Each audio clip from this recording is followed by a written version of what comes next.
চট্টগ্রাম ও কেরানীগঞ্জের ৩টি গুরুত্বপূর্ণ টার্মিনাল ডিসেম্বরের মধ্যে বিদেশি অপারেটরের হাতে হস্তান্তর হবে বলে জানিয়েছেন নৌ পরিবহন মন্ত্রণালয়ের সিনিয়র সচিব মোহাম্মদ ইউনুস। রাজধানীর পুরানা পল্টনে ইকোনমিক রিপোর্টার্স ফোরামের সেমিনারের প্রধান অতিথির বক্তব্যে তিনি এ তথ্য জানান।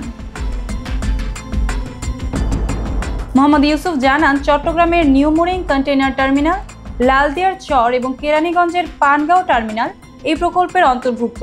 যদিও পানগাঁও কিছুটা দেরিতে হস্তান্তর হবে, তবে মোট প্রক্রিয়া ডিসেম্বরের মধ্যে শেষ করার লক্ষ্য রাখা হয়েছে। নৌসচিব এই পদক্ষেপকে বন্দরের সক্ষমতা বৃদ্ধির জন্য অত্যন্ত গুরুত্বপূর্ণ হিসেবে উল্লেখ করেছেন। তিনি বলেন, বিদেশি অপারেটরের হাতে হস্তান্তরের প্রক্রিয়া ভৌগোলিক বা স্ট্র্যাটেজিক সমস্যা নেই। বন্দরের সক্ষমতা বৃদ্ধির মাধ্যমে পণ্য দ্রুত খোলা ও ডেলিভারি সম্ভব হবে, যা ব্যবসায়ীদের সরাসরি সুবিধা দেবে এবং দেশের অর্থনীতিতে ইতিবাচক প্রভাব ফেলবে।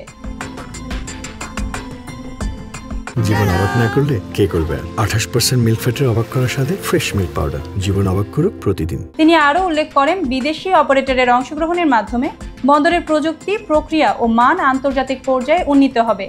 শ্রীলঙ্কা ও ভারতের উদাহরণ দিয়ে তিনি বলেন, শ্রীলঙ্কা, ভারত সহ অনেক দেশে বিদেশি অপারেটর বন্দর পরিচালনা করছে। সেখানে সমস্যা না হলে আমাদের ক্ষেত্রেও হবে না। ব্যবসায়ীরা শুরুতে নানা কথা বলেন, কিন্তু পরিস্থিতি বুঝে পরে চুপ থাকেন। সেবার খরচ প্রসঙ্গে নৌসচিব বলেন, যদি সেবার মান উন্নত হয় এবং দ্রুত পণ্য খালাস সম্ভব হয়, তাহলে জাহাজের অযথা অপেক্ষা কমে যাবে, ফলে ড্যামারেজ খরচও কমবে। সেক্ষেত্রে কিছু বাড়তি খরচ দিতে অসুবিধা হবে না।